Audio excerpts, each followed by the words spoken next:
الشفاعة إلا نعم. الله الله إلا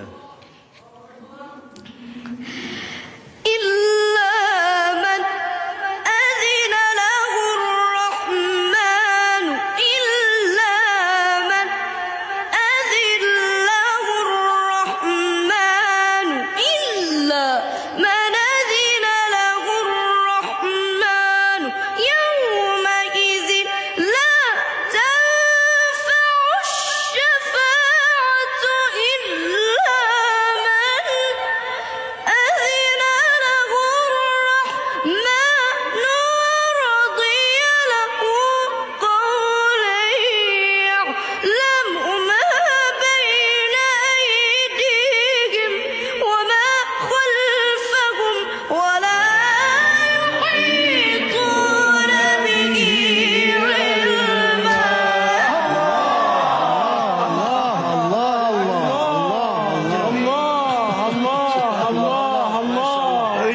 ما شاء الله عليك. نعم برافو برافو برافو برافو، ما شاء الله، أحسنت. الله Excelente, maravilloso, أحسنتم ما شاء الله.